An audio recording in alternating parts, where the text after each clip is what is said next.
This is Larry Henares making your day with the second part of my article entitled Philippine History for Those Who Flunked the Subject.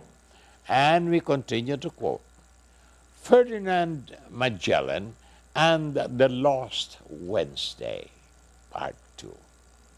Ferdinand Magellan, a Portuguese after whom Imelda's husband was named, offered to King Charles I, after whom the brandy Carlos I was named, of Spain, his considerable skills as a navigator in finding a western route to the Orient and its spices, because he thought the Portuguese were a bit too kuripot.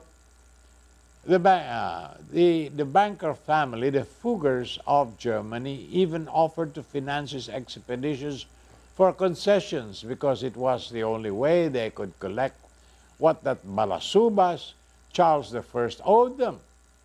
5 ships and 337 men sailed west on September the 20th, 1519, rounded the Cape Horn at the southern tip of South America, crossed the Pacific Ocean, and landed in Samar on March 16, 1521. Magellan was hospitably received and directed to the thriving port of Cebu, where he was not only able to replenish his supplies, but also convert Chief Humabon to Christianity. He was also informed that the chief of the neighboring island of Mactan, named Lapu-Lapu, did not think much of King Charles, or for that matter, Christianity either. Instead of quitting while he was ahead, Magellan sailed over and idiotically demanded that Lapu-Lapu acknowledge the King Charles as his lord and master, whereupon Lapu-Lapu quite sensibly killed him, cut his legs off. The defeated Spaniards retreated and limped home on one ship, the Victoria, with a crew of 18 via Mindanao, Sulu, Timor, and completed the first circumnavigation of the world.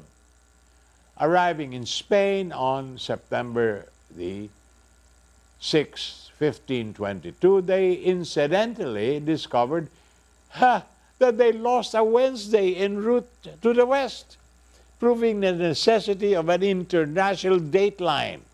More about this after these messages.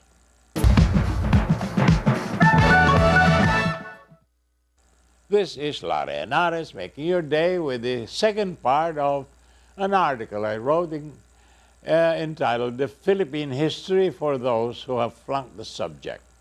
So it's part 2, Ferdinand and the Lost Wednesday. We continue to quote. For the next 45 years, Spanish interest in the Philippines was sporadic. The Pope has drawn a line between Portuguese and Spanish spheres of influence in the Atlantic by the Treaty of Saragossa in 1529, governing the Pacific, Spain, and Spain relinquished all rights to the Moluccas in favor of Portugal. But actually, the Philippines was west of the line, actually on the Portuguese side, but they didn't know that. The reality was that Spain in 1564 sent from Mexico a colonial expedition under Miguel Lopez de Legazpi. Legazpi landed in Cebu in 1565, moved to Panay, and from there to Manila in 1571. There, Legazpi ousted the Muslims under Chief Suleiman, who beat a stout retreat to western Mindanao and Sulu archipelago, where they hold forth up to this day, as doughty and as dogged a group of warriors as ever lugged the spear for Mohammed. It may be said that the Philippines was Islamized twice, directly by Arab and Indian traders and indirectly by Catholic Spain. Catholic colonized us for 350 years, but Spain itself was colonized by the Muslim Moors for 800 years before that, leaving their indelible mark on Mother Spain. That is why our Muslim brothers were called Moros, in honor of the Moors of Africa. The Moors colonized Spain long before. For the record, it is to be noted that Spain did not bring civilization to the Philippines, not even a written language. The Chinese, the Indians, and our fellow Malaysians did. The driving force that brought the Spaniards here was the same that conquered us, the glory of God.